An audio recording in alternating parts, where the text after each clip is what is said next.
Good morning, everybody. This is Dr. Rao.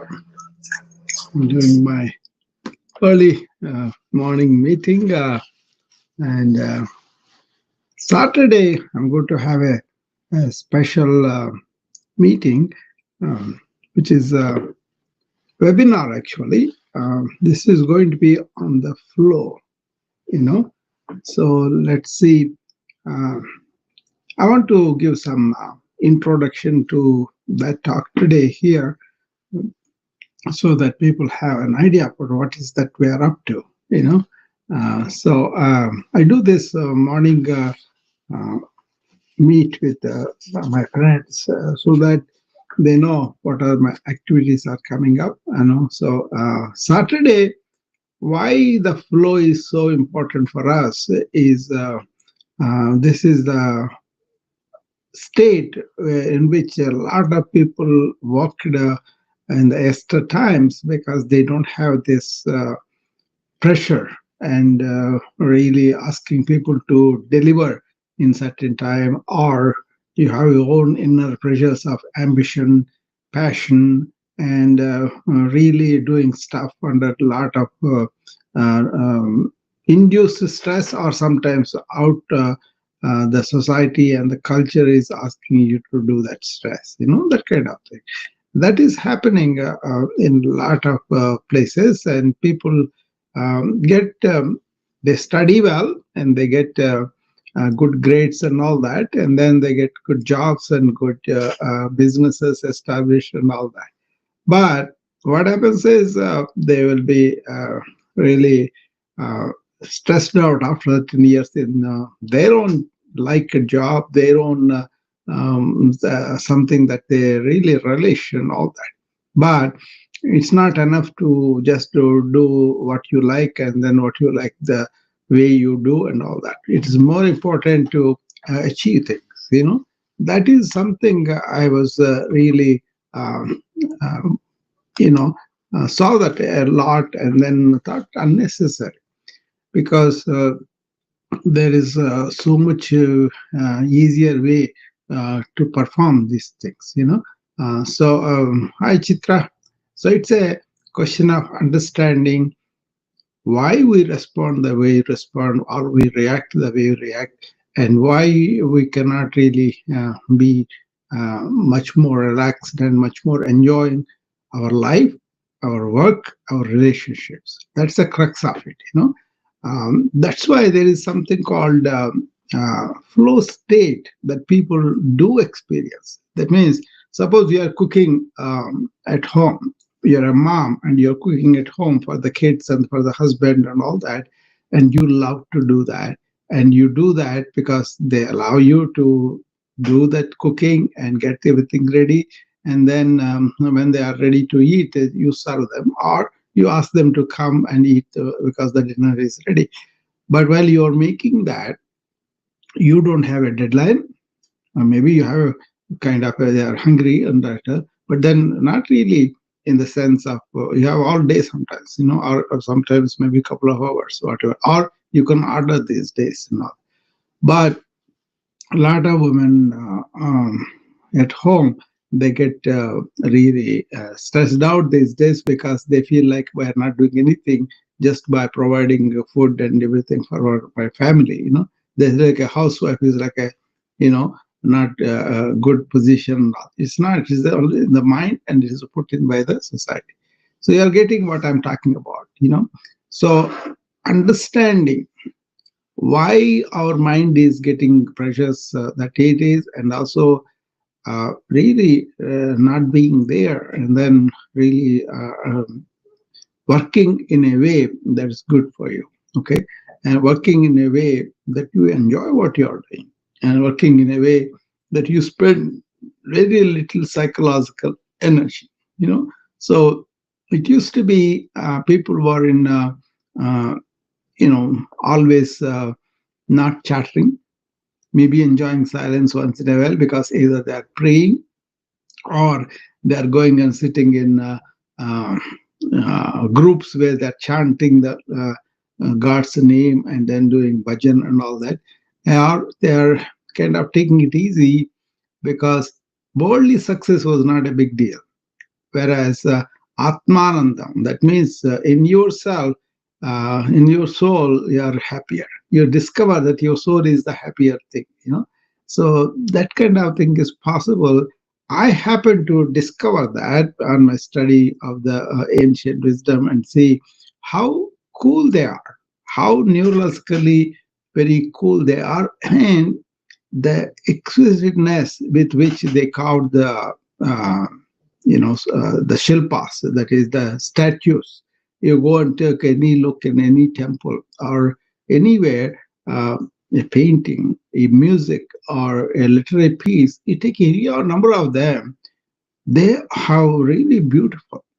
So one time I remember Jay Krishnamurti went to this gondolas in Bombay. You see, if you take the from gateway of India, you take a small journey into the sea. There's an island where they have these caves. In those caves, you have really very good.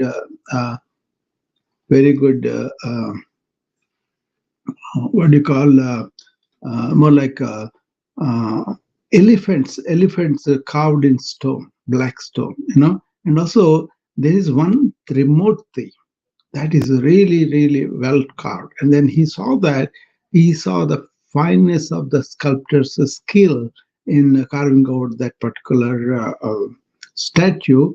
And he wondered, where did all this skill go? Why people are not having that kind of stable mind, that kind of involvement without really bothering about the result, the profits, the ego, and all that. So that's a good question to place. You know, do we have to study with the intention of or have to make it, uh, or do you want to learn things because you want to learn? And then once you have learned, you want to execute in your job, in your work, in your relationship, whatever. This stability, equanimous nature of mind, where you are focusing on the work but not really worried about whether this will successful to get money or not. So I think a lot of it is because of that. Work for the sake of work, and then joy for the sake of joy. It could be household work, or it could be your company work, or it could be something you are creating. That is possible if you understand how our um, how our thing is working, right? So mind is working. So for that, there is a yoga type. It's called Raja Yoga. This is where you turn your mind on itself and study it. Okay, it looks very complicated, but no, it's not really. It is a systematic way of approaching your inner thinking and then slowing it down and then really studying one thought at a time. Okay, and that kind of yoga is taken up and then understood. You can work with a calm mind. You can enjoy stuff, without really being rallied by it. You don't have to be emotionally really rallied up, and also all your passion about something burns you up. Instead, you have a bigger reason. What the bigger reason ancient had was, whatever they do, that's a seva, that's a service to the God, whichever God they are worshipping, whichever way they are kind of what's called samarpana. They kind of submitted, surrendered to the divine force, and that kind of samarpana, that kind of really submitting themselves, really made them feel like he will guide me, he will help me, he will take me. So whichever way he wants me to, I will do that. That kind of attitude, Iswarecha, they call it. That means willingness of the God, God's will, whichever way it has to go. It's not like giving up, sitting down and lazy. No. Even if you carve some sculpture, and somebody comes and praise you, oh, you did very well, then say, it is all Ishvara Krupa. It is the his Lord's kindness, Lord's grace that I'm able to deliver this kind of work. Never importance about ego like now, never about profit like now. I think you have to understand this, and also take up that kind of yoga. And then in yoga means you're always in that state, okay, where your mind is sublimated, but you can use your thought and emotions, everything in a way that are directed, laser focus to whatever you're doing. Okay, so this is what I'm going to uh, help you to understand and follow it up, and then you can just start with what is going on within me. Am I laser focused in whatever I'm doing, or I have all this mind going all over? That's one thing. The other thing is, do I have emotional states of worrying about the result? Is this going to be well or not? Or you do have fear, you have anxiety, and you feel like somebody is always looking over you, the society is taking this and all that. So all those inner states, you have to be honest about yourself.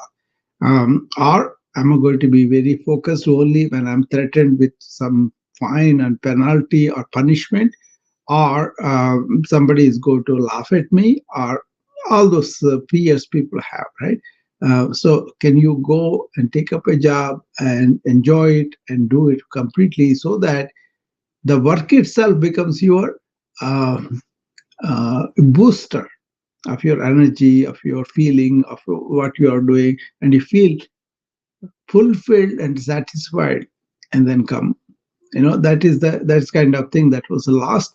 And I happen to see that it is possible, and people don't have to be worrying, constantly fearing, constantly looking for some goal, and that is the one I have to realize, and then they lose the process in being addicted to goal. Okay, so that is what we're going to talk about on Saturday at 9 a.m. Central, and we are going to help people to really look at my perspective, and also a chance to look at that. Okay, Chaitra, are you in a good place to talk? Chaitra,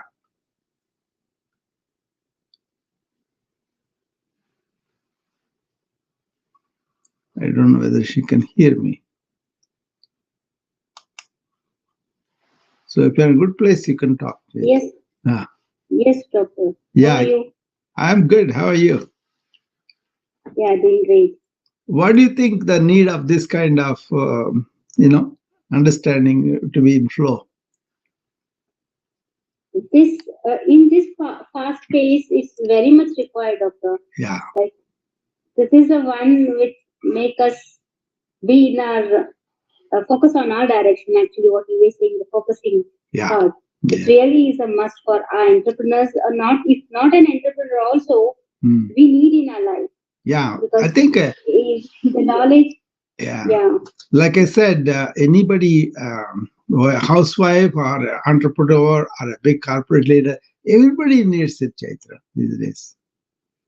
absolutely, Yeah. doctor. Like recently, I was going through some article Hmm. wherein I just had went through some ancient and the present variations of the use of the brain. Yeah, yeah, So yeah, so that is the major difference. I was so much amazed to know that one. yeah. How our which is called glutamate, it Hmm. creates in our brain Yeah, to keep all this everything to remember and so. yeah. So that it was told like Yeah, earlier it was not much yeah, required. The decision making was very less. yeah, Like because our brain managed to handle over 2,500 decisions each day, which was very much easy for the our ancient people to yeah, manage everything and they could decide everything properly. yeah. And because the limitations was very less. The whatever Yeah, we used to get from the knowledge or the information was very less. But nowadays, because of this technology, yeah, there is more than 35,000 of decision amount is being every day. yeah.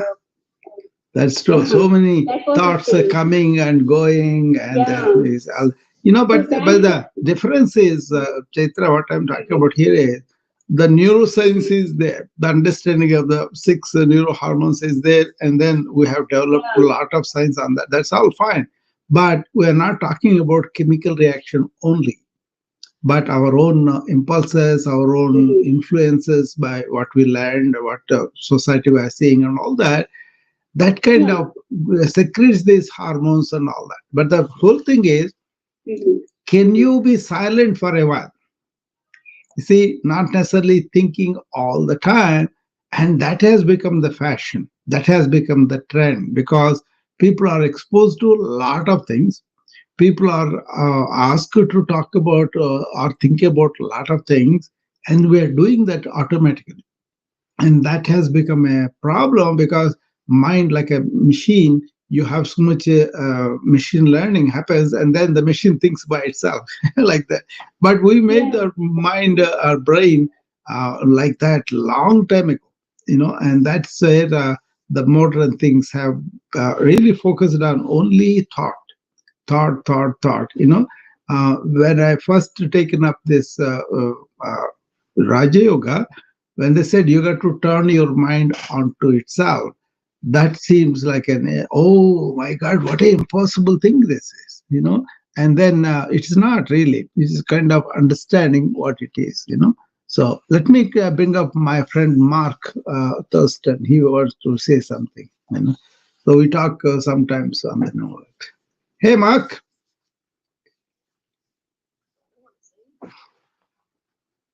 how are you? Perfect. Very good. Very good. So, what do you have to say about this webinar coming up on Saturday? Well, I like joking around, right? I'm a joker. Yeah. Don't joke. So, Talk. so what I think about is you have 12 people right now, so I'm one, and there's 11 others. Yeah, no, there are other channels open here. Don't worry. No, my point is Hmm. there's 12 apostles. Hmm. No, that's a joke. I could go on. Yeah. I get No, it. no, I get no. it. What you're Seriously, saying. let me tell this little funny story. Yeah. So, what I like to do, and I've said this to you, and I've said it live many times, almost every time. I love your stuff because it resonates with my mind, Hmm. right? Hmm. But it also resonates perfectly with my feeling. Yeah. So what I want to do in life is just do a better job listening Hmm. to 50% myself, Yeah. and 50% everything, which is everything, if you know what I mean. Yeah. So I like to pretend that you don't have 12 people here, you have 12 million. Hmm. And then the stakes are high, and you got to listen more and not talk. For me, even one person there, even my sister, she's enough. I'll talk like this. Exactly. So Exactly. at least I have that insurance. My sister will come and listen to me. That is there. But not really. But she has also participated. She also learns. That's a good thing for her too. What it is what I want to say. Like a Chaitra is here with me, and that's good. So this one advantage we have is these things are recorded.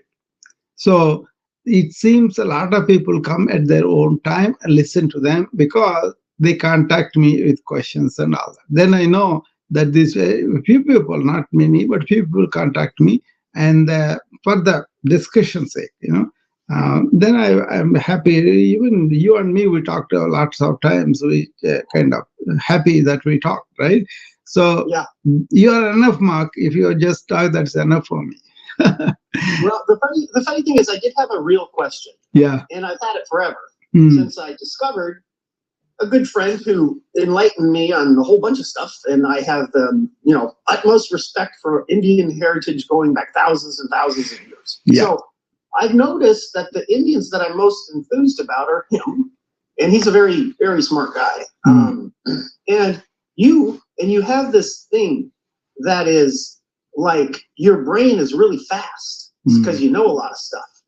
So you talk fast, you have deep concepts, and you try to communicate similar to me. Anyway, the question is the Hindu heritage of their religion and all the complexity and all Vishnu gods and arms and all the elephant stuff and all of these different people with all, or all these entities that are divine and have different roles, and it's also complicated to me compared to Advaita Vedanta, which is the basis of all stuff. It's so complicated. I'm like, why is the Hindu heritage and their religion so complicated? And it's a real question. So what's the answer? How do you reconcile this?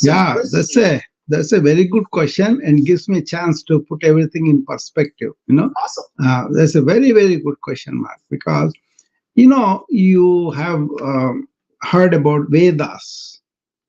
They are the epitome of knowledge for people in that subcontinent. It could be Jains, it could be Buddhists, it could be any number of different Hindus and all that, right? They have all come from that Vedas, which start out as a ritualistic portion, where you sacrifice everything, you give it to the gods, give it to the elements and all that, right? But that was supposed to be a preparation for the real knowledge part of it. Okay, that is comes later, and that they say you should be dumping the rituals because they are a preparation to make your mind to focus and to really understand what is beyond this life, or what is beyond my thinking and feeling. What is it I can, as a human being, evolve and touch that? Okay, that was there. Perfect. Okay?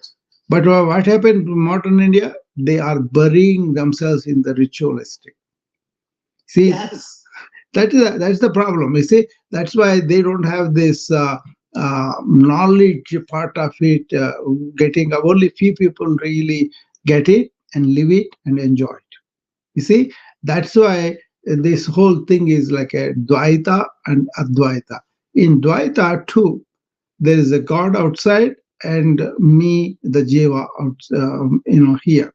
But your Jiva is part of that entire Brahman, entire God, like consciousness and all that, right? So once you get it, that divine spark is within you, then you know that is what is out there. I am that Tattvamasi. So in Vedas, they have these what are called great sentences, Mahavakyas, right? One of the Mahavakya is I am that. That being the divine entire God that has created this creation and all that.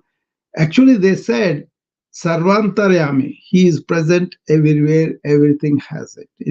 And also omnipresent, omnipotent.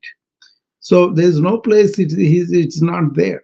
The God, Brahman, and all that. So forgetting that, when reducing everything to my little life, little mind, little selfishness, I want to separate myself from that bigger thing which is in me, that is the self-realization. You are really limiting yourself to a very, very limited thought, limited feeling, limited understanding about yourself. And that's why you miss that part of you, which is really not your body and mind, but the one that sparks this mind and body. Once you establish in that, then thought can be a tool and you use, but also you can keep it quiet. That's why if you are really perspective in a bigger way than just your limited selfish needs, then you work better. That's why they worked so much better all the time, because they were having this sense that I'm not just the small speck, but I'm the part of the divine thing. And then everybody else has that divine spark. And so, like I tell you so many times, I relate with the being. Mark the person, mark the scholar, mark the worker. All those things are there. They are the roles of Mark. But essentially, Mark is essentially human being. That being is the consciousness. That being is the being. That being is the Tattvamasi, I am that. That Jiva, in Sanskrit they call, that Jiva thinks he's separate, that is the illusion. Once that illusion gone, that you are the separate self, you are part of the God, then that happens because you have to make your mind pure, and you have to make your mind focused and turned inward and look at that. To make selfish, they talked about you do everything like unselfish work, or whatever you do, give it to the God, something like that. And that's why they said Raja Yoga, where you really focus your mind, and also Bhakti Yoga, where you devotedly focus mind, and with a purified mind and also a focused mind, you turn inward and you can discover who you really are. You have a body, fine. You have a mind, fine. But you are not just that. You are that spark of divinity within you. Once you know that, you have transcended the egoic feeling of I'm a separate individual self. That's the problem with the modern people, is they think they are individualistic, they're egotistical, and that is what they are. So that's why they miss.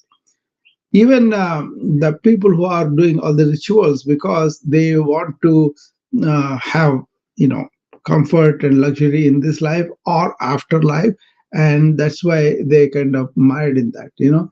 It could be materialistic pursuits, it could be anything. They use this inner spiritual self to get things in this world and in this life. Okay, so Krishna in Bhagavad Gita tells Arjuna right in the beginning. See, a lot of people are stuck in this ritualistic portion, and also enjoying the life here and now, or enjoying the fruits of their karmas in the heaven. He said, dump it. All of that should be dump it, and you have to go to the knowledge yoga, Gnana yoga, they called it. And that Gnana yoga is knowing about our real self and what is a part of it, and that divinity is there. This mind is calm. This body works better. That's why when you are self-realized, what happens is, the first thing that happens is you are transcended the ego by understanding, by knowledge. And then, because the egoic needs, egoic desires are not there, your mind is kind of non-moving, achala, don't have the movement. Because it doesn't have the movement, it doesn't have the fear or anxiety or all those things. That's why Vivekananda talks about being passionate and being driven by a larger purpose. They're totally different. Being passionate about something, this is really elevated in the modern life, is to get something, be focused on that, be really wanting that and all that. That really produces a lot of fluctuations in the hormones, right?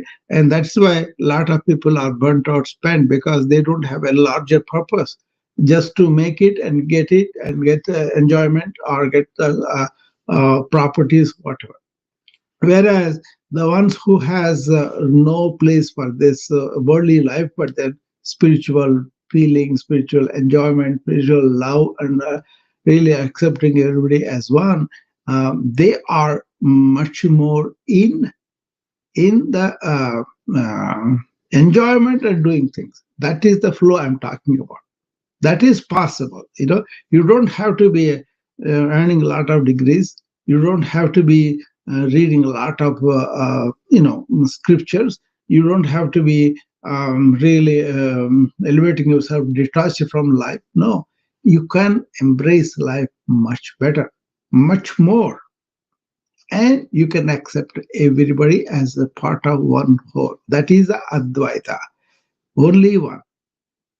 And once you are in that oneness, and you don't have any separation from everybody else, you don't feel the need to go and achieve things and prove to yourself and all. But you do the stuff much more laser focused. And when you're doing it, you really enjoy either wins or losses, because you're going to do the stuff as it presented to you.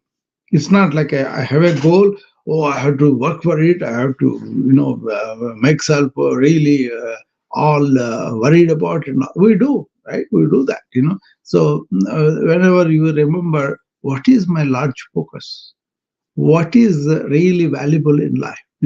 Lots of times people find when they do something for somebody else, it could be just giving a fruit or just helping them get up or getting them a drink of water. Whatever you do out of real heart, not have expecting anything else, you feel so much good because you're embracing the larger self of yourself, right? That's why the even the hug is also, if you give hug for somebody, it feels so good when you do it from your heart, and then a lot of illiterate people and people, they have this heartful hug. They are not expecting anything from you. They just want to hug you for the sake of it, and they feel so good and you feel so good. That's the unconditional love you see in some corners of the very, very poor states of world. If you go there, countries of in Africa, Asia, or South America, or America itself, that kind of kindness, that kind of smile, that kind of friendly hug and gesture makes the person who is giving feel good, and also the person who is receiving feel good too. Okay, so what I want to focus on is, why did the modern mind has become so restless? Why did the modern mind has become so tense and unhappy and depressed, anxious, and all? Is there a need for that, or did we create this monster? Now we are worsening it by information overload. You know. So, what do you think about that explanation, Chaitra?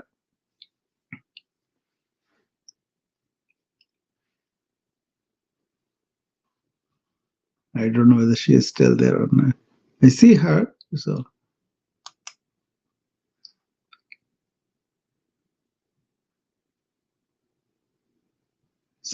I'm kind of giving introduction to lead people towards the webinar, and actually this could be very important for.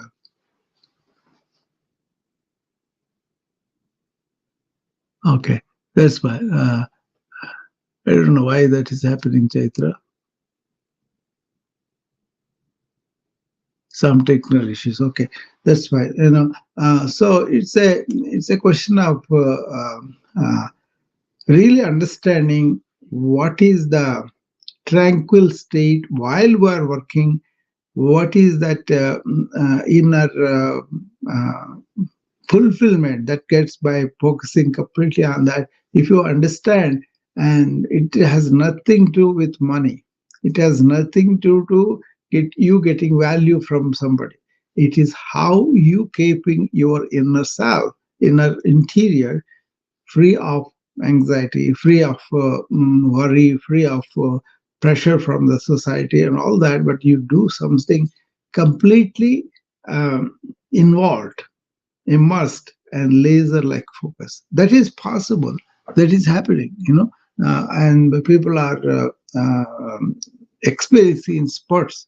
But what I'm saying is, you can be like that all the time. Once you understand how mind is made to work separately from your heart, and mind is made about looking for profits, looking for any profit, anything, or looking for egotistical satisfaction or uppish and all that, that are to be just erudite, just a barber, just thinking I'm so scholarly about these things.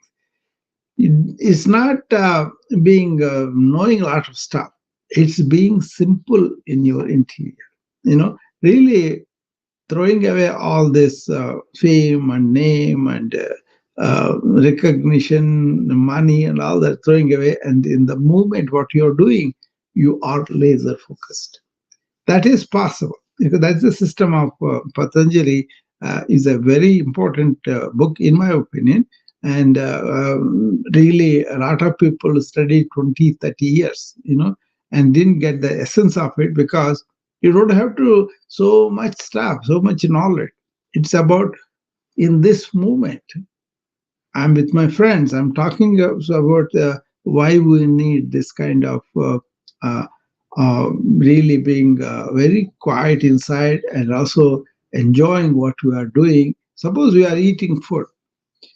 What prevents you from enjoying a sweet fruit?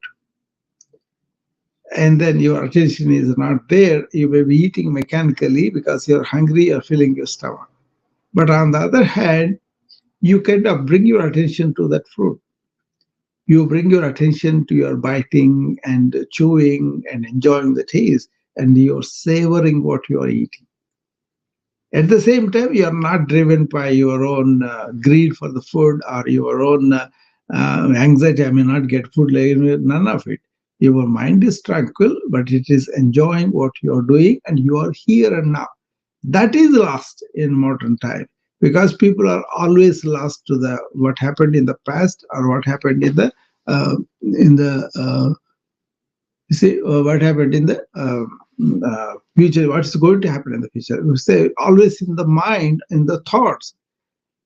But when you don't have the thoughts are silent, you don't have a mind, right? That is what you achieve in this Raja Yoga, which is the king of yogas. They said because you kind of know how thoughts make mind, how mind is generated from the brain and in turn produces neurochemicals, in turn influence our body and mind again. So you are kind of caught in a maze, but if you close your eyes and if you enjoy a real moment of silence, and then you discover how beautiful that is.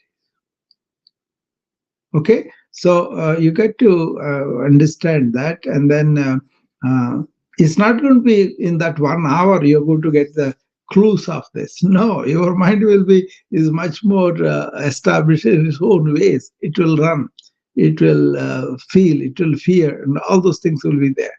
Um, People try to take medications for that, but ancients did not have to take medications, but they understood these things based by what is called meditative awareness. That means your thoughts have stalled on the stilled, and then you are not giving life to each thought and making a network. You stop doing that. And then you just separated yourself from the thought because you are really not the thoughts. Thoughts happen in your awareness. Suppose you get up, or it can be in the sleep because you are not yet completely deep sleep, right? What happens? All day we are wakeful. And then before you go to sleep, we have these dreams. That's where the mind is still working to keep yourself in order. And then you few hours of deep sleep that really rejuvenates us. There is a way to be quiet and attentive during the day and do all the stuff with that quietness. Or you can get irritated. I get irritated, I get angry and all that. But I don't deny that I'm getting it. It is there, But it's a question of impulses, people, and things that are thrown at you. All those things influence us. Okay, so you got to understand that and then be kind of friendly and nice to yourself.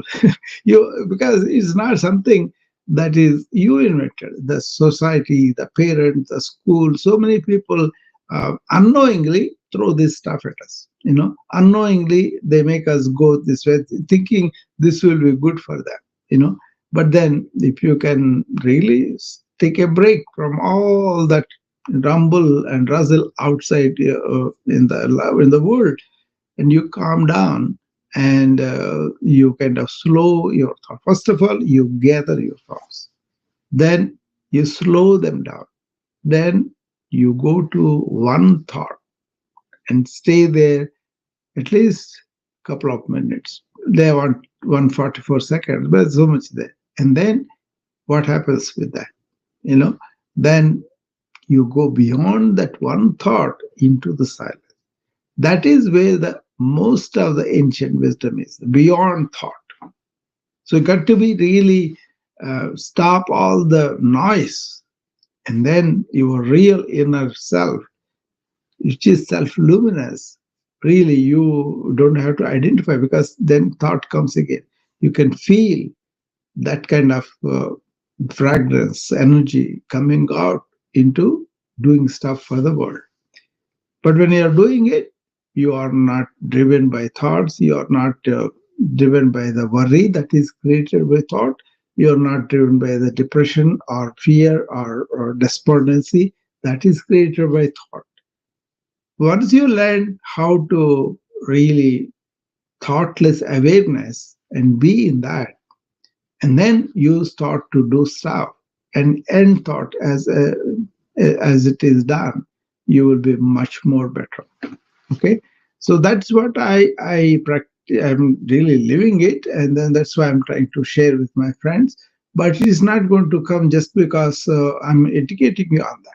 It comes because you yourself put all these things into practice by yourself, without anybody's pressure, without anybody saying that you should be like this. No. um, Melissa is there, and we were talking about this movement of thought, and I taught her how to view thoughts as objects. And she is a teacher, and she is able to calm herself down and work with the thought and end the thought. I'm very proud of her that way. So people can do that, right? So lot of energy will be saved. And see, there is this argument. You got to be passionate about what you want to do. You got to be really in your inward, really thinking about it constantly, to the extent that if it is threatened any time before you achieve it, you are fearful, you are anxious, or you are so passionate you neglect taking care of the body, take care of your heart and everything. That's why people are ending up with ill health, because they are going so passionately about being an athlete, being an artist and all.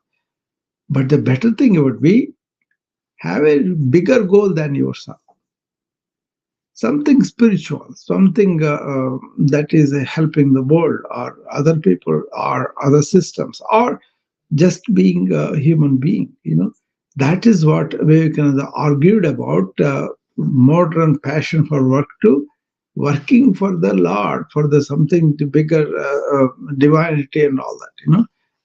That made a lot more sense to me, because I've seen so many talented people, so many people who are artists, who are actors, who are doctors, who are so many different variety of experts, right? And then they kill themselves. Look at that Anthony, that chef who was going all over the world and getting us beautiful cultures, and then telling us Anthony about, and I used to watch that show once in a while, because he brought in a lot of history, culture of each country he visited. And also he enjoyed the menus there and all that. That was, you never suspect that that man is so uh, uh, lonely, so really unhappy inside, and then suddenly he committed suicide. People are wondering, "Bro, what happened to him? He was doing so well. He was doing well in terms of materialistic success, in terms of the job he is doing and all. But actually, inwardly, he's so empty, so unhappy with himself, he had to kill himself, right? So that is what I need to point out, is that actually, this is not a small topic. This is not a simple thing to understand or practice. This is going to be pretty challenging, probably biggest challenge of their life when they take this up as a. So yoga is not about just your acrobatics with the body. That is called hatha yoga. That's okay. You can do it for physical health. Okay, it's like a temple that is hosting the divine statue, and you want to keep the temple strong, you want to keep the temple clean, and you want to keep the temple lasting long, right? So that's why we need to maintain the temple. That's the part of the hatha yoga about the body in this spiritual way of looking at human beings life. And then you got a not only a body, but you have thoughts, understanding, going back and looking at things that we spent our life, our history, our ancients, and all that. We also have the ability to look forward and imagine how this could be, this nuclear arms, this artificial intelligence, how these computers are going to take over. All that is there. That part is there too. But when you wake up and look, be aware of what is going on, you are in life. You are not in your thoughts of the past or thoughts of the future, but you are here and now. That's when, more than thoughts, you need to look, you need to listen, you need to live this moment. That is present moment awareness. That is based on perception of yours, what is happening. So they said, once you understand what is what, and then staying in that unified self of all of us, that is really being yoga. Yoga is not about physical, or yoga is not about having harmony between body, mind, and emotions. Yoga is not about me and you being one. That's all there. But apart from all that, yoga is in the state of really being in that being state where everything is current, present. This life is happening here and now. If you bring your thoughts, if you bring your so how those people said this, these people said that, then you are lost in your mind. You are not in yoga state. Yoga staha kuru karmani. First be in that union of everything, and then do anything else. Okay, so yoga is one way of ancient expressed this. There is Vedanta, there is uh, Ayurveda, there is Nyaya Shastra. There are so many things are there that are all different way of expressing this truth. Kashmiri Saivism, Tantra, and Jainism, Buddhism, so many things. All were striving towards to find what is human suffering, how can we really go beyond the suffering by being in this oneness. Okay, pretty deep stuff, because we strayed so much away from the reality.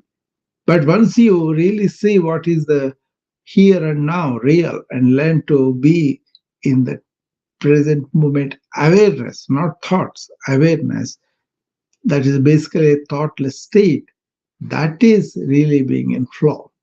Whatever you do, you are enjoying something like this. I'm talking, but you are doing something, and we're doing. The moment we think we are separate from this, and then we work in the separate, that is what gets us irritated, gets us angry, and all that. We all do that, right? We kind of slip into that separate self and do everything, and that's where we have this agitation, worry, depression, all those things. So that's why they said, as a child, you kind of enjoy your life and play and learn and all that. But somebody else has to take care of you, and also put you in a direction so that you can get language and some skills to live and all. Once you are focused like that, then you want to serve the world and by your skills, not to make a life for yourself, not to make a nest egg for yourself. That's not the way. Then once you begin to middle age, you take care of the children, you take care of the old people. But once you become old persons, you can retire and you can engage in this inquiry about what is life, why we are like this, the way we are, what is the deeper meaning. That is all the spiritual quest of the ancients. They were like that. That's why their outward life was simple, whereas their inward life is really rich. Rich in the sense, not with a lot of facts. We have more facts than they have. We have more scientific understanding than they have. But what they have is how to calm the mind to the extent where it is completely still, and then they are in that awareness, which is all the time, and which is meditative because it is a thoughtless state. You can enjoy. It's not you are sleeping. It's not that you are dead. You are awake, alert, but your mind is still, and then you are able to perceive what is in front of you in everyday life. You can be like that, and then when you work like that, that is like a flow state, like a river. You are not the boat in the river. You are the river itself. Okay, that's what I'm going to tell you a little bit of it. As I said, this is a maybe 1 year study for some, but 10 year study for some, 20 year study for some. I have seen all stages like that. Or suppose okay, they just get it like this. But how to really keep stable again? We have to use the thought that then you are going against it. But whether you are leaving it or not, that all that is you can check. And you don't have to blame yourself because if you left the state and then really ended up with the constant thinking state, because that's the world encourages. They throw stuff at you so that you have to do that. Okay, so anybody else has any questions before I go into my morning routine that I do, or my friends,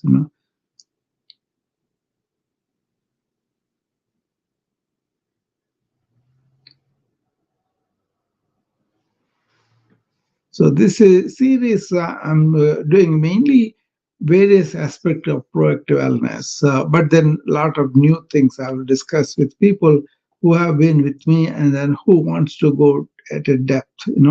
So these are going to be pretty deep stuff, exploring and not forcing people to be at that depth, but at least think about it, understand and think about it. That will be good for you. They are good for me because I revisit my own understanding, and I can also see how much transgressed me I am when the real life, or there's an understanding about myself. That's called swa adhyaya. You study yourself in the mirror of relationship. Right now I'm trying to put a book. It's called Secret Strategy. And last 3 days I've been going through this, rigmarole of trying to do the stuff according to what they tell me, and then losing the stuff, and again I have to do it again today. I thought I did everything day before yesterday. I saved it. Somehow I'm not seeing now. Maybe it's my ignorance of how to look at it. I will look at it again. So these things will come. The thing is, I may get irritated, I may get angry, but I come back to my inner state of tranquility almost immediately. It was not like that before. It will take maybe a few hours, few days like that. But now it is instantly being aware of that state, and that's it. So that is one of the blessings for me, is when I do these talks and come and talk to people, it's not how many people come and listen. Lots of times they may not even understand it. So I let them go. If you don't want to waste your time, that's fine. But the people who are there, they kind of, in one person, I'm telling you, that's good for that person if they listen. If they don't listen, I kind of mentor the whole thing, which is good for me. That's how, even though I come and talk all the time, and people are not that many. Sometimes Janet is the only one on the Zoom talks, and we had a good talk about spiritual quest and all that. So like that, it is fulfilling for me because I came and expressed myself out in earnest so that my friends will understand and make it something they should test it out, and something after they test it out, they can put it back into our life. That's where the suffering is taken off, because you are illuminated about why you are suffering this way. Like, for example, you have a chatterbox mind. You are really not able to focus that well on the work because you are bothered by so many worries, so many things happening at home or happening in the society and all that, right? Then how do you manage your mind without taking any medications? Can you go into that silent, what they call chidambara? Chit means in your mind, ambara means room. So there is a room within your own heart. You go there, and that is full of silence, full of peace, and you stay there. And from that, you come and solve the problems of the world. Otherwise, your mind is agitated, you are worried, and some things you cannot stop, they will happen. Some things you can work at it and then resolve. But then this attitude, Ramana Maharshi is saying, man thinks he is the one who is responsible for everything, but it is the divine force that does everything. Once you accept that, you don't have any worries, whatever happens. It's not giving up, it's not being lazy. It's like understanding the divine play and understanding uh, and be in sync with that. Okay. So I'm going to go ahead and do our morning routine now, for anybody who is surveying here. So anybody wants to come up and say something, you can say that in the next few minutes, because we're going to next 10 minutes I can talk. After that, I begin my morning routine for my friends on the Instagram, and they join me there, and then we will continue with that. Okay.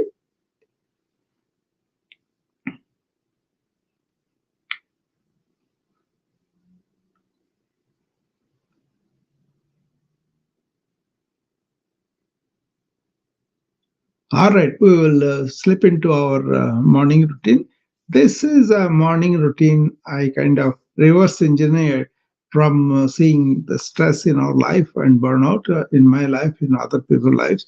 What it is we are not taking time to get ready for our work, ready of our body, our mind, our heart, and so that we are really not only got strength and stamina to do the work by doing this simple stretches and breathing, and also learning to how to keep my mind here and now in this moment. That means what I'm doing, am I completely with it? Even the simple stretch.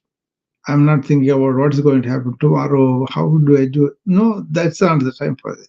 In the morning, when you get up, even if you do 20, 30 minutes, just manage to be here and now completely with your mind.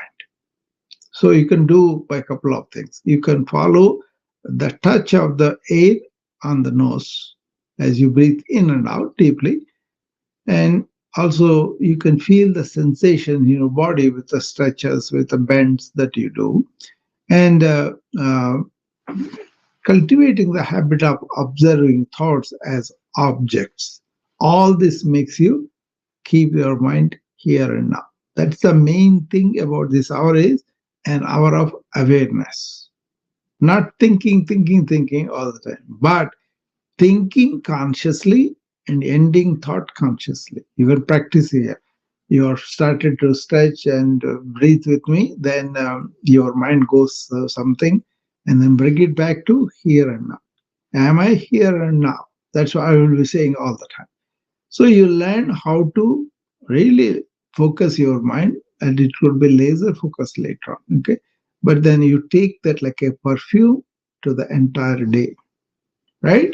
And then you will be doing all the work in a focused mind. Whatever you are doing, you're going to give your complete attention. Okay. And then even not, but then you come back to that again. No, that is the relay. So at the end of the day, you are not really spent if you do like that. Even then, if you have gathered a lot of thoughts, empty them before you sleep. Okay. And also limit your input from outside. Information age. So many things coming at us. Limit it to the important things for you. Okay. Address only the emails that you want to address. Only take the calls that are important for your work, for your family, for your loved ones. That's all. And watch news only one time, and also get the essence of it, and then dump it. So your reactions, your angers, your all those things, put them aside. Because if you can do something about it, do it. Otherwise, just dump it. Don't put it in your mind before you sleep. So in the morning, we do four things physically. We stretch our body and we deep breathe into the stretches. Number two.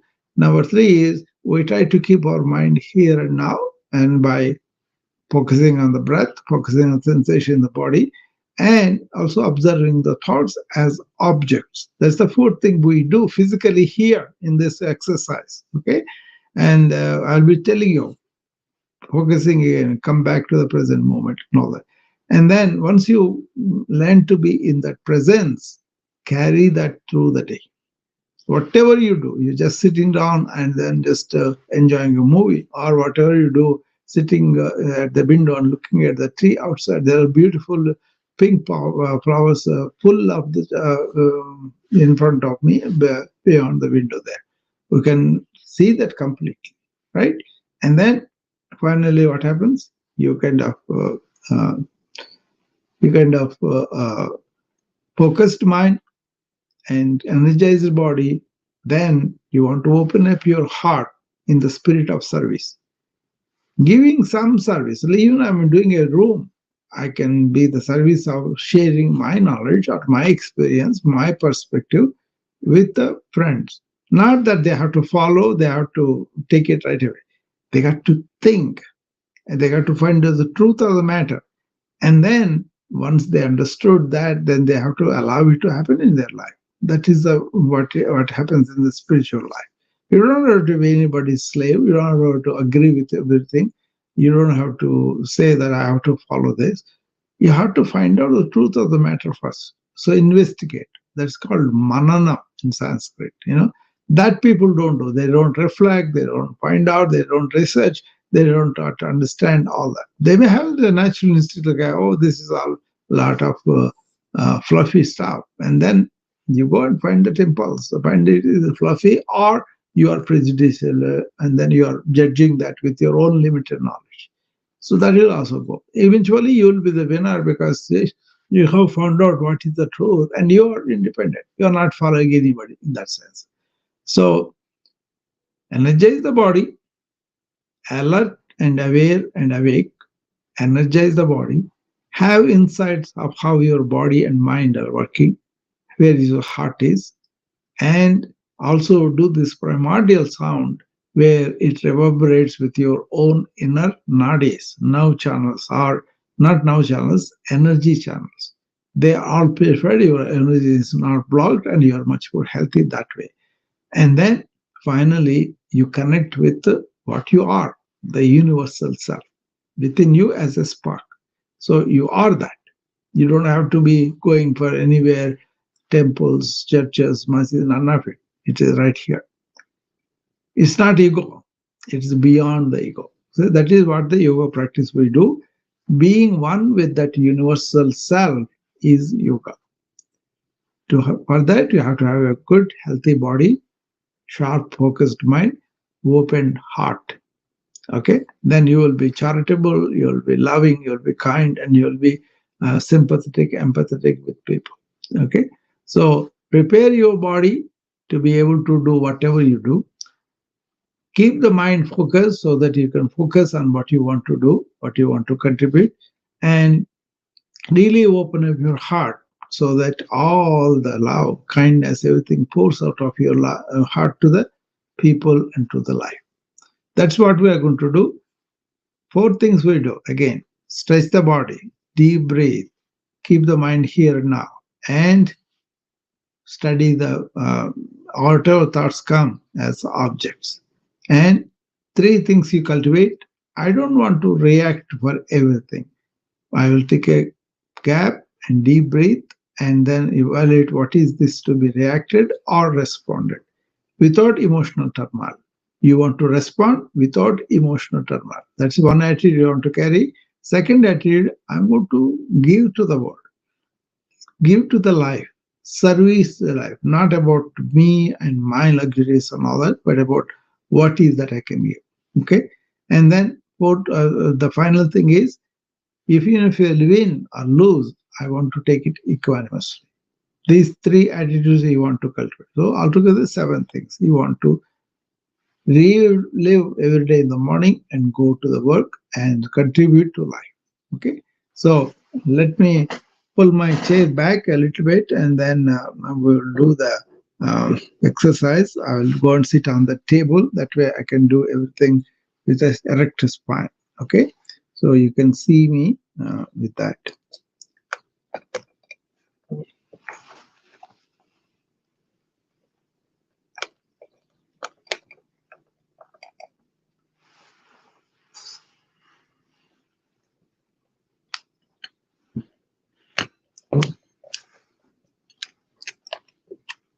Let me put that properly so that they can see me.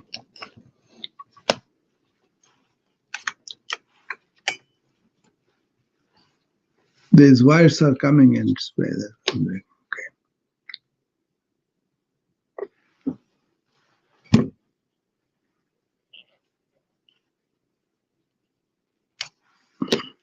There are people that on Instagram that come and they want to do the morning routine.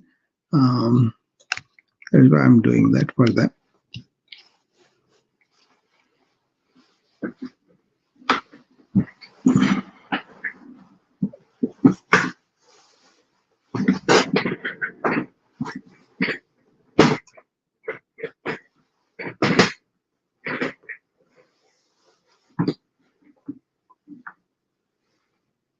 Okay. Now there's a table here. I can really. This is like an exam room stool. I used to sit as a physician, and I had that clinic and all that. Now we are retired from the private clinic. We are more like online everything. It's like I'm here. So this kind of keeps me up, like a spine is erect straight. Okay, sit like this with both your feet really clutching the ground. The toes, the soles, and the heels all are clutching the ground. And be aware of the touch. Okay, that keeps you grounded. That keeps you here and now. Right. And now you can do the breathing exercise, preliminary breathing exercises that you can do that are going to be reviving your energy and then take you forward. Okay. The first thing is Bastrika. In this, you have to have a straight spine, posture straight, and empty stomach. And also, when you take the deep breath in and out, your abdominal wall comes out when you take the deep breath in and goes to the spine when you are breathing out. So what you do here is first you take inspiration of 7 count and hold it for 4 count and then breathe out for 8 count. That is 1 round. We do like that. We do like 8 rounds, and then we go to the second Vagani and third diaphragmatic breathing. After that, we ease into our asanas, and then we do the formal breathing exercise again, and then we go into the Shambhavi Mudra, where you really observe your thoughts and your mind as objects, and you be or your real self. That is the aim of the yoga. So let's start with this. We're trying to get the energy into our body. Okay.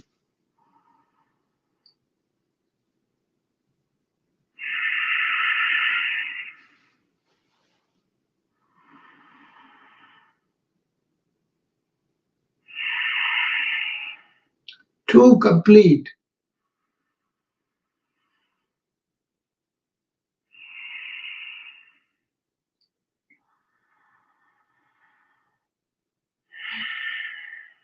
4 complete,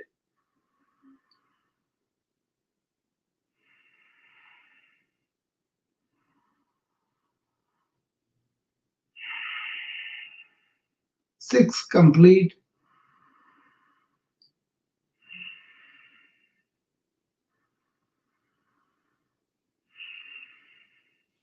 8 complete. You do this on an empty stomach, so you can do before breakfast, before lunch, before dinner. The second one you can do any time of the day. Open both your palms up and then looking at the camera. And as you take them up, extending the elbows up, you take a deep breath in through the nose. And at the top, try to bring it out as you breathe out, like that.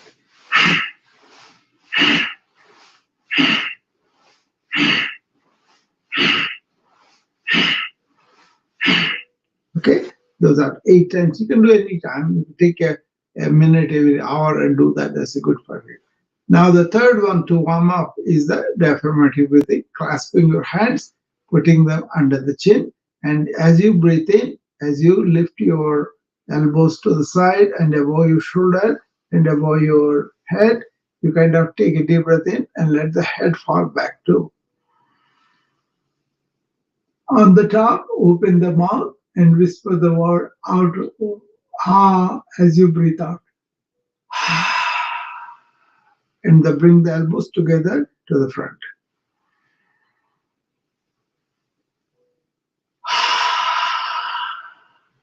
Two complete.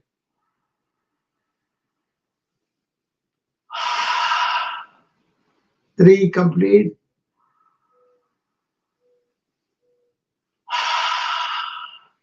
Four complete. Five complete. Six.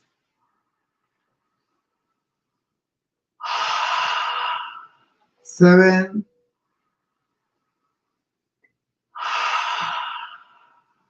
Eight. See, deliberate, slow, with mind here and now, and enjoying the life coming into us. Okay, be reverent to the life force that is coming into you to give you life. Okay, it's not just a simple air. Okay, and now we're going to go and do our head to toe, or before that, spinal twist. Okay, clasp both your hands and show them to the camera. Extend your elbows forward and then take it up, up, up, above your head, all the way up, and stretch the elbows to the top, to the sky. And now twist the body to the left, twist it, and then twist the head over the left shoulder to the back.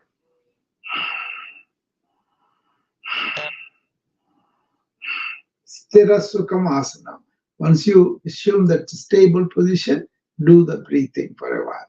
This time, turn the body to the right. Always do both sides of the body. And then turn the head over the right shoulder to the back.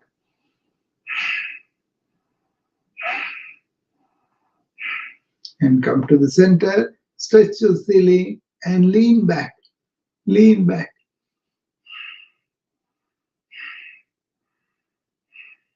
And come to the front. And now take the hands down in the front to the floor, between the knees, and get the head between the knees. And try to touch the floor with both hands.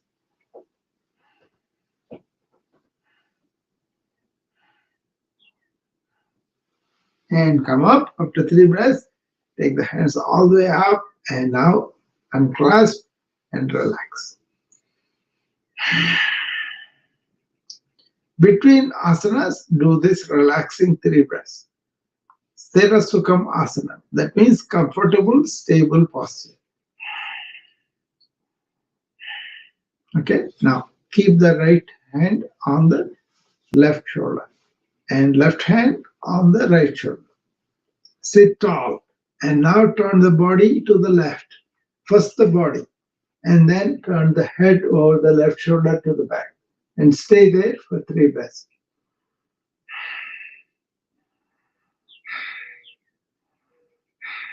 And come to the center and do the other way.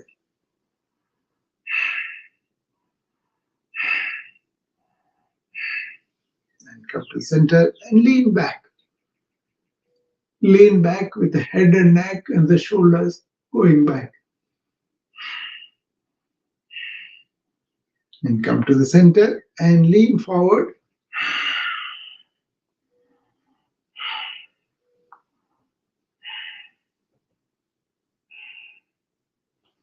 And come up. And release. Okay?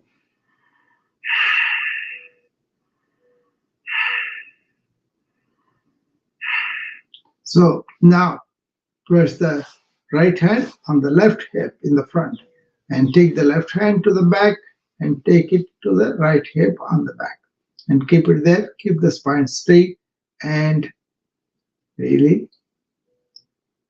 turn your head to the left and look over the left shoulder to the back.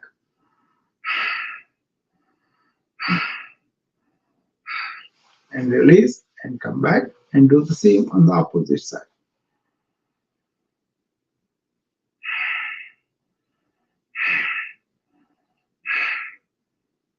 Okay, there you go. That is the simple spinal twist that you could do every day, and that will make your spine, make you awake, alert, and then be here and now. Okay, and then being in that awareness state, do all your exercises. Okay, and now we're going to do some sitting down Surya Namaskar, 3 sets. Okay, first you raise both your hands with the elbows straight and take the hands up as you take a deep breath in. At the top, they fall back a little bit along with the head. And now breathe out and bring both hands with the elbows straight to the feet, to the floor. Breathing out. Okay? After you reach the floor, staying there, keep the right hand on the left foot and lift the left hand to the side. Turn the head and look at the left hand.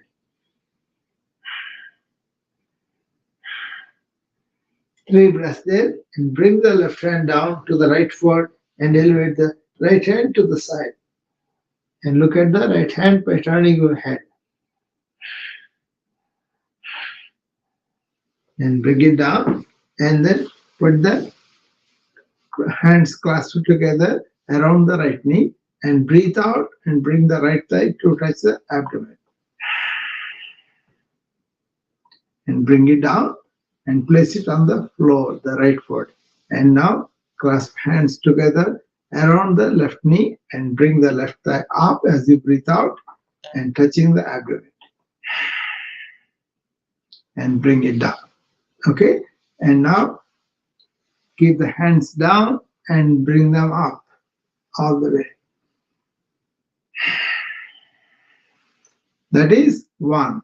We will do the rest 2 rather quickly. Okay? But keep the breathing in and out. As the spine goes back, breathe in, and as you come to the floor, breathe out.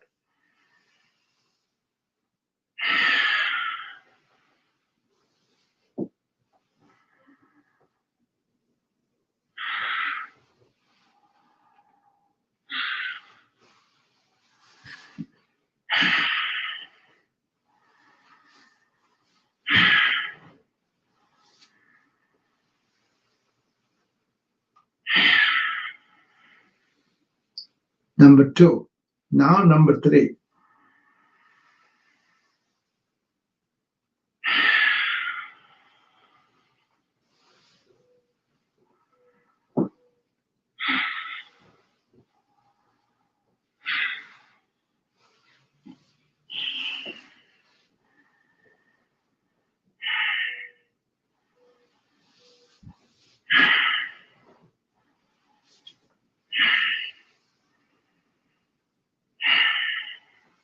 Okay? So as you go back, you breathe in. As you come down and to the front, you breathe out. You coordinate the breathing like that and do this 10 times. This will be sitting down, Surya Namaskars, which is pretty good. Okay? Now bring your both hands together at the center, Namaste, and then take it up as you take a deep breath in. Go up all the way, all the way. Extend elbows to the top. And now breathe out and bring the hands behind your back.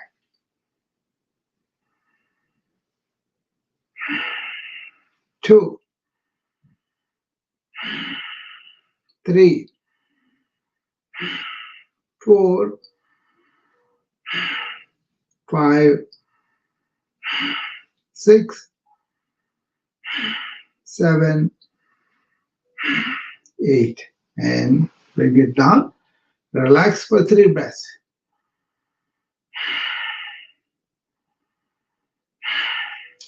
Okay, let's do some stretches showing the right hand to the camera. Okay, left hand, I'm sorry, left hand to the camera.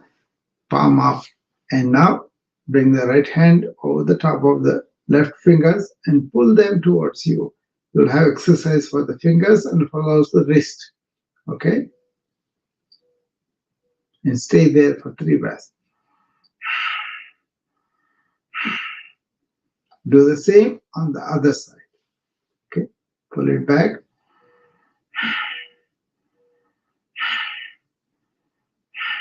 And put it down. Okay?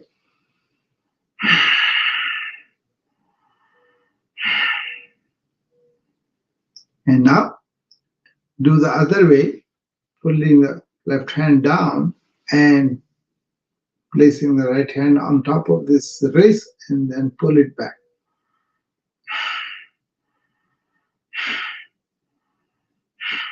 The same thing on the other side.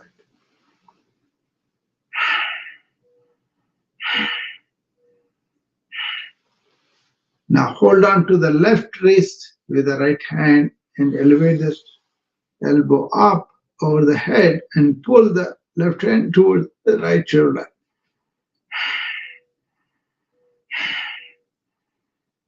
Same thing on the other side.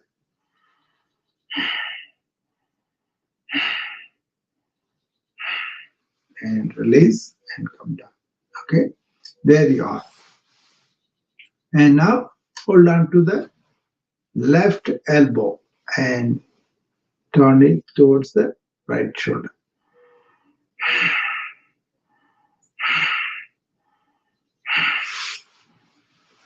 Do the same on the other side.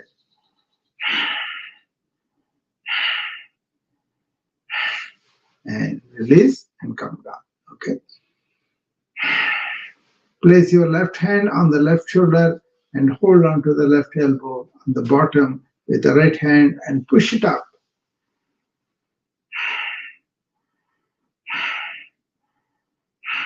Three breaths there. Do the same on the opposite.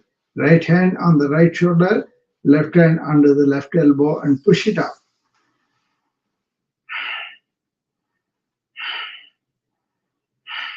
And lower it down. Okay, take 3 deep breaths.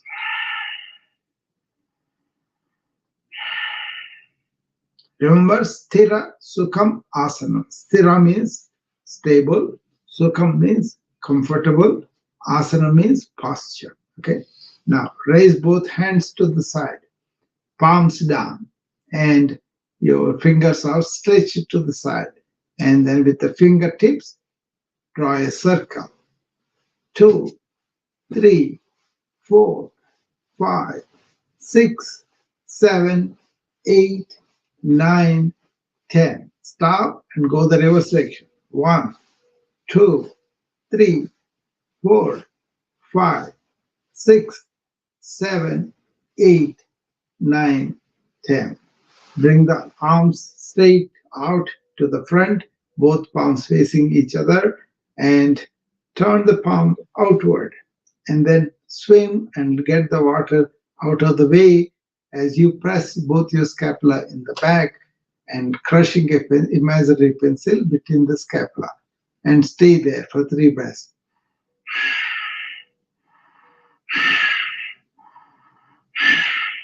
And then turn the palm to the front and bring them back and elevate the arms a little bit above the shoulders, okay? So that the palms are facing a little bit above the shoulder like this.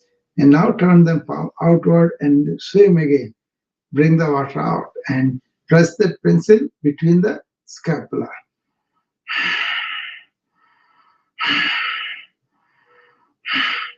Turn the palm inward and bring it back and elevate the last time a higher more, and then do the same movement, pressing the pencil between the scapula very firmly.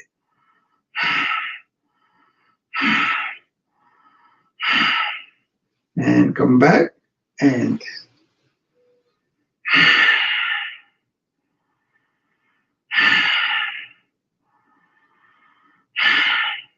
okay. And now bring up your heels up and stay on the toes. And bring your hands together at the heart. And now twist your body so that left elbow goes up and above to the back. Right elbow comes down and below between the knees. And turn your head to the left and look over the left shoulder to the back.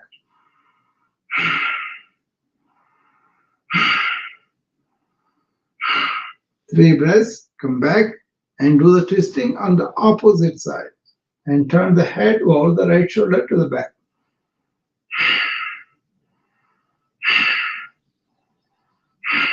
And come back and stay there. Okay? And release the hands and keep them on the knees and 3 deep breaths. Don't you feel stretched and then more energized with this? Okay?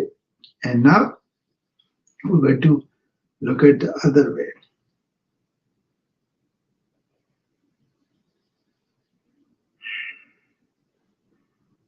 Now, clasp both hands in the back, okay, and turn the palms away from you outward.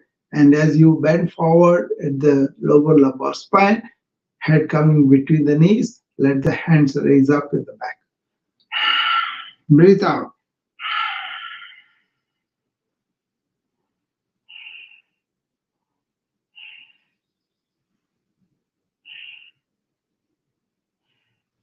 And come up. And release your hands. This time, clasp and turn the hands up all the way and breathe out and bring the hands to the floor as you bend forward at the lower lumbar spine. Breathe out and bend forward.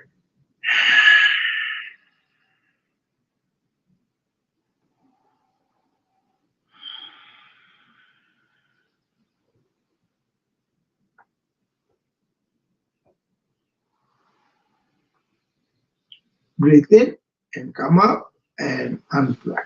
Okay, unclasp the hands. Sit down and relax. Watch your thoughts if there are any. Don't suppress, don't indulge. Just watch them as though they are the clouds in the sky and you are the sky. Okay, they come and go.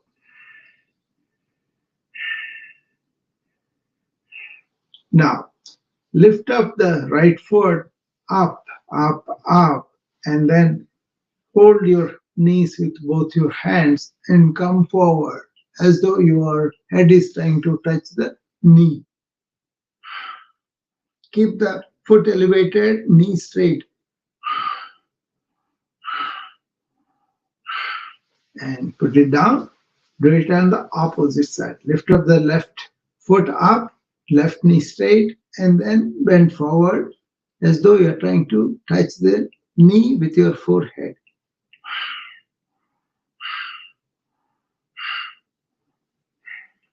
And there you go.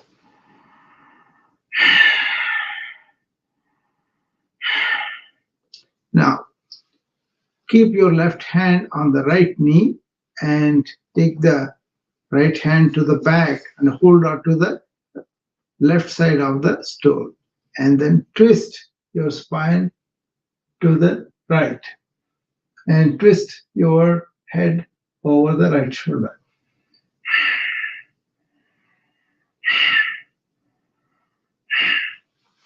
Release both hands. And this time, right hand comes to the left knee in the front.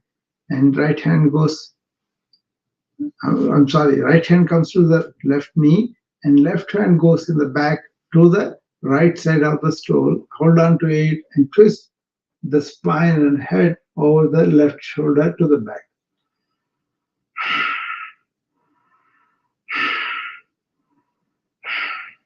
Okay.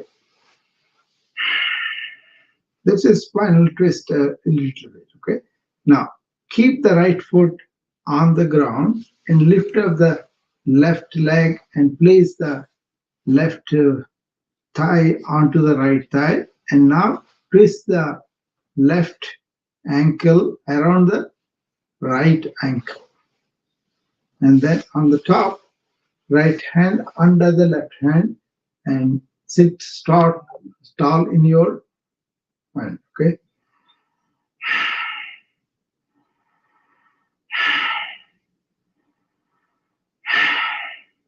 and release and come down. And do the same on the left foot down, and right foot is twisted around the left ankle, and now left hand under the right hand.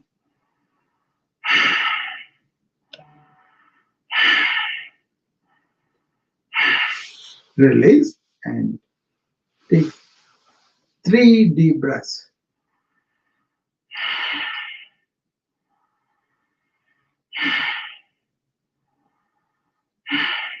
Okay, and now we're going to do what's called Naukasana. Come and sit at the edge of the chair or the stool and keep both your heels stretched to the front. And now try to lift them up a little bit off the ground if you can do it, and then keep your hands at the side of the knees. From the side, you look like a boat.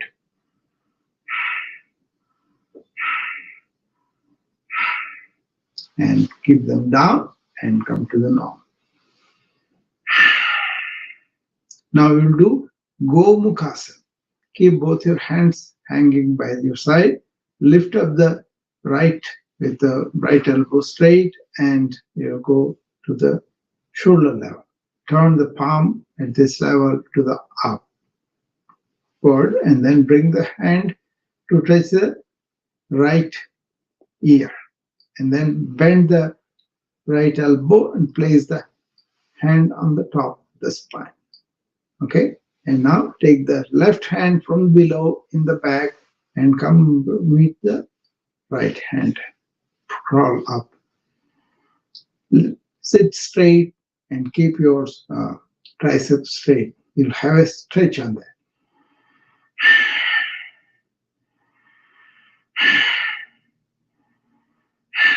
And release and come down. Do the same on the other side.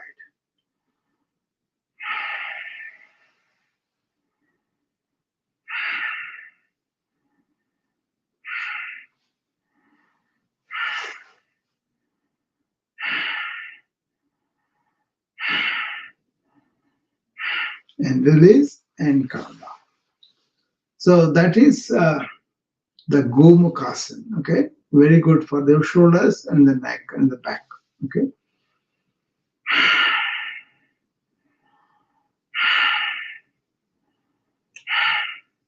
Okay, and now we're going to end up with the Trikonasana while sitting down.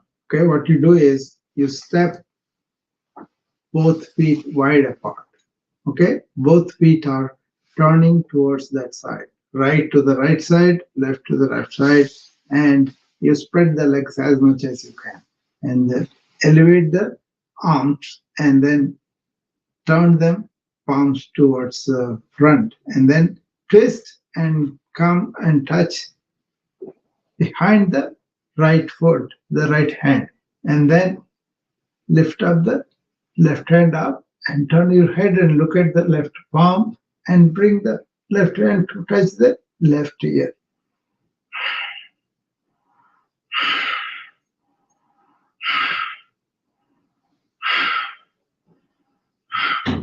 And release the left hand and bring up the right hand up. And now you again raise both hands and bring the left hand to touch behind the left foot on the ground.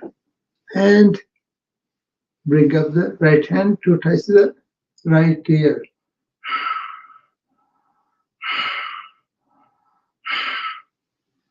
Okay, that's the modified Trikonasana triangular pose that we did on the chair itself, on sitting down. Okay, you can do a lot of stuff sitting down. Okay, understand that.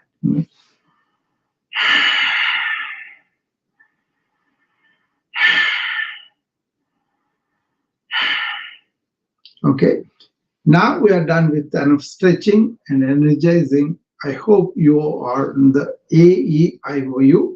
A for being awake, alert, and aware. Be aware in the moment of what is happening. And then E is to energize our body, our mind. Okay. I is to have insights about how our body is working, how it is responding, and also what are our thoughts. Are they going all over? Are they stable? Okay, that is the insight you have. How you are, not again need a standard, how you are. And then O is what we're going to do later on as the Om split into A, Uma to help with our energy channels. Okay, the reverberation sound helps you with your energy channels.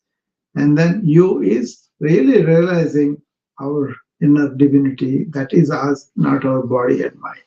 Okay, all right, let's do the Kapalabhati, Agnisara, and Tribandhas. These are three abdominal respiratory things we do, very serious, very important exercises. But if you have any issues with abdomen, don't do them. Okay, have your clearance from your doctor and then do them. Okay, otherwise, we're going to do Kapalabhati first. Kapalabhati is fire breath, where you breathe out and withdraw the abdomen into yourself simultaneously. Both are done at the same time. But that is the only thing you do, expelling air, withdrawing abdomen. Inhalation happens automatically. And you do this on an empty stomach, you do it to your capacity, but I will do up to 60. You may not be able to 60, that's fine. Whatever you can do comfortably, do that. You will slowly progress. Do that daily though. Ideally, it's recommended to do 5 to 15 minutes. We're going to do 1 minute because we're going to do so many other things, right? So,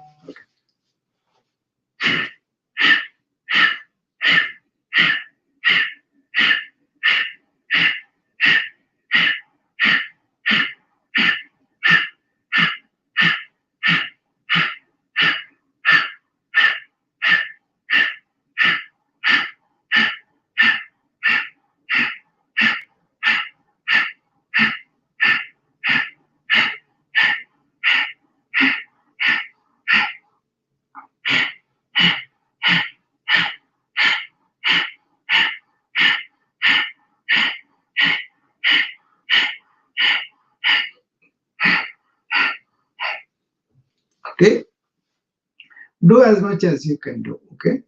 Be warned, these are pretty serious, important ones, but you have to do carefully, okay? Don't hurt yourself. If you have any problems, DMA or talk to your doctor, whatever, okay? And now, second one is Agnisara. This is a metabolic stimulator, okay? Even if you attempt a little bit, it helps a lot. Even if you have a big abdomen, try to do that. The muscles underneath may move a little bit, okay? And that is eventually will be tightened, is good for you, okay? All right, you sit straight with both feet under this one, and then as you take the deep breath, and then breathing out completely, after you breathe it out completely, hold the breath there. While holding the breath like that, move the abdominal wall voluntarily up and down. I will do up to 20 times. Watch my right hand on the abdomen, okay?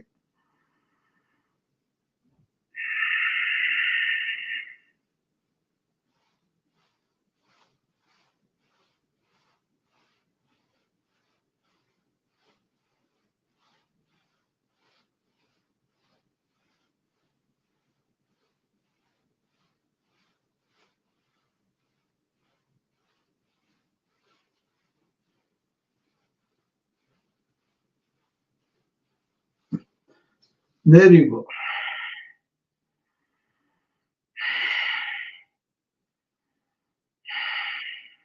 Take as many breaths as you want to come back to your comfort level.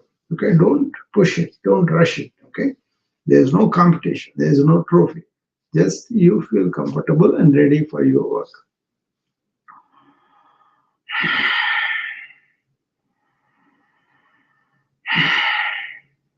Now we do bandhas. Bandha means lock. Three locks at the same time. When you put the chin to the chest, that's Jalandhar Bandha. No? Then the second one and the third one, lower Udhyana Bandha. Jhan Bandha. All these three bandhas. Okay. So keep your hand on the abdomen that you can see is going down. As you breathe out,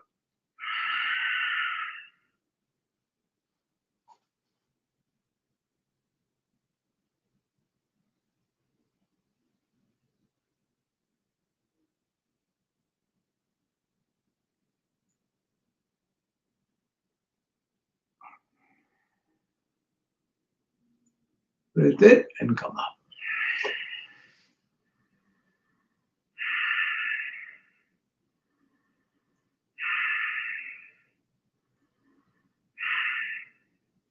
Okay, that is Agnisara and Tribandhas are done, and also Kapalabhati.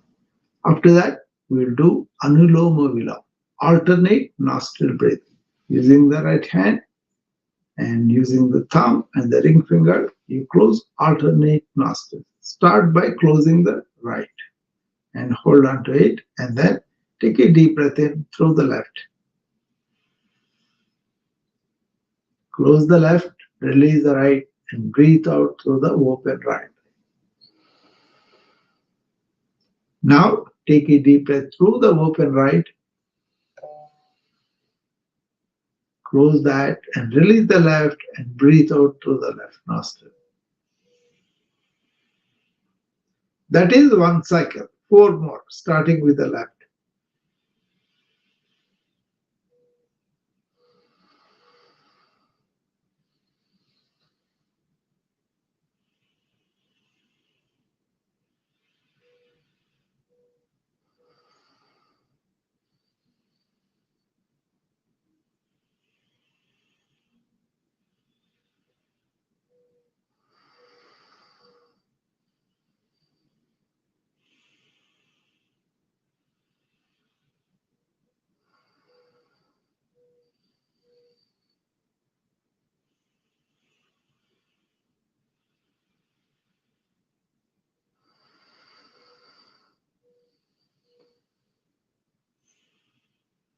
Okay, that's it.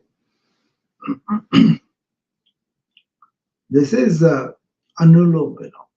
Now we'll do what is called bumblebee, and you can do this by taking both your thumbs and closing the ears gently and keeping your both index and middle finger on the top of the forehead.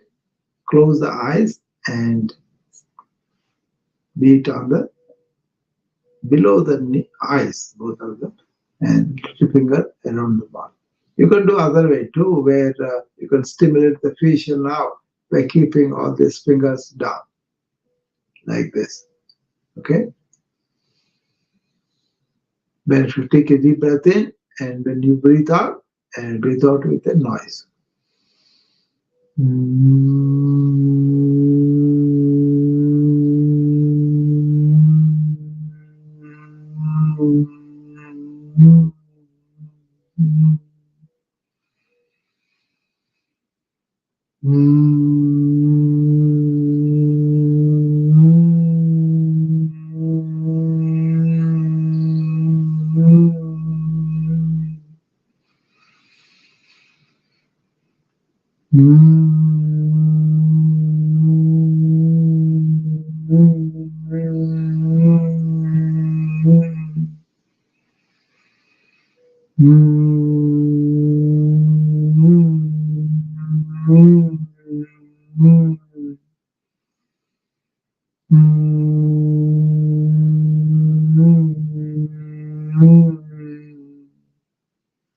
Okay, you can do as many times as you want. Okay, and now we're going to go to the final A-U-Ma.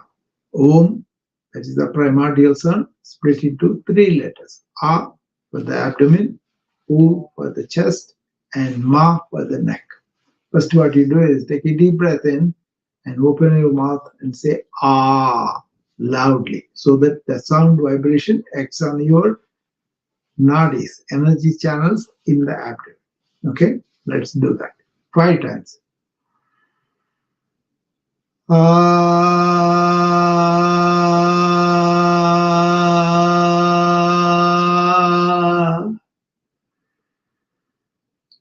ah,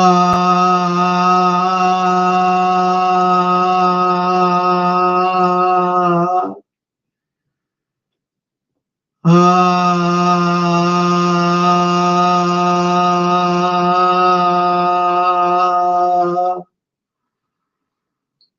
ah,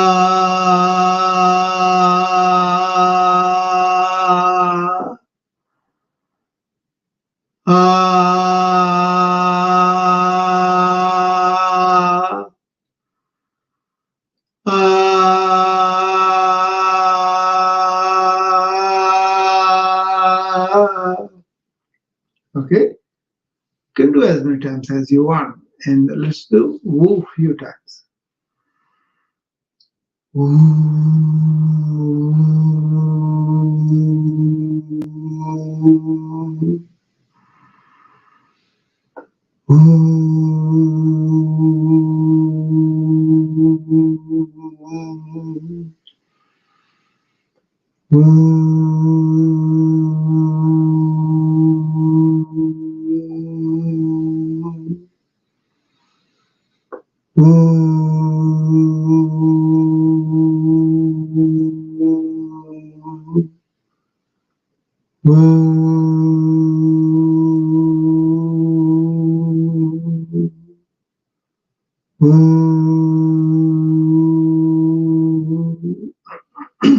Now, ma. Ma.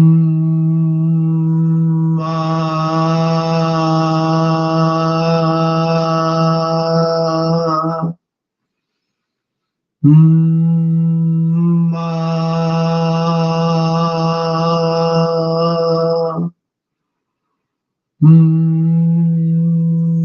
Ma. Ma.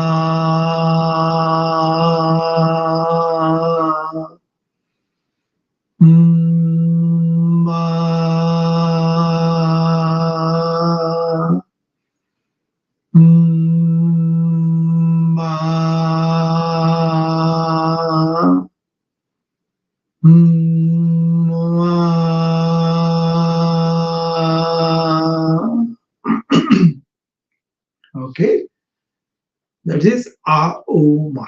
If you do that loudly, they'll have nice. Okay, and now we're going to go to the Shambhavi Mudra. Okay, where you go into Gnana Mudra and put it there and keep your spine straight, head tilted back a little bit. Close your eyes, bring the gaze in the middle, and as you take deep breath in, say, I am the conscious being. Assert yourself. As you breathe out, detach from being body mind identification by saying, I'm not this body and mind, they are my tools. Then you take the deep breath in, assert, I am the conscious being. In Sanskrit, Veham Naham. I am not this body or mind. Koham Soham. Then who am I? I am this inner being, which is a reflection of the outer vast Brahman or vast godliness or whatever. Okay. Now we'll do 10 breaths. Koham, Soham, Deham, Naham. I am the conscious being. I am not just my body or mind. Koham, Soham, Deham, Naham.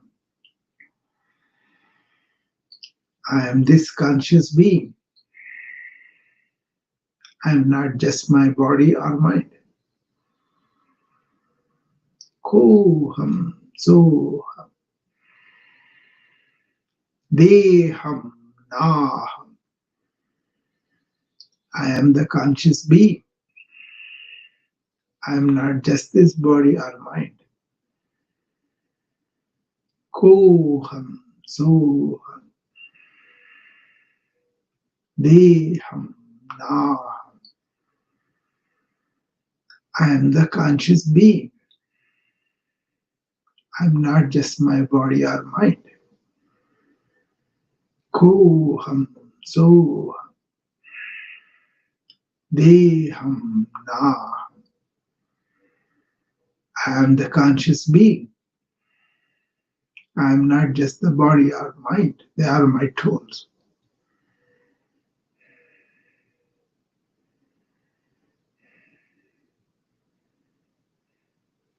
With that, we are done for today. Thanks for joining me. I'll be seeing you again tomorrow. Bye-bye. Remember, on Saturday, we have the webinar at 9 Central.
So, everybody on the Mumbai, thanks for joining me. Any questions before I hang up? You can come and talk to me. For another 10 minutes, I can be here. So, I'll be happy to engage with you if you want. Okay. If you have any doubts or any questions, anything you want to tell me, this is the time. Okay.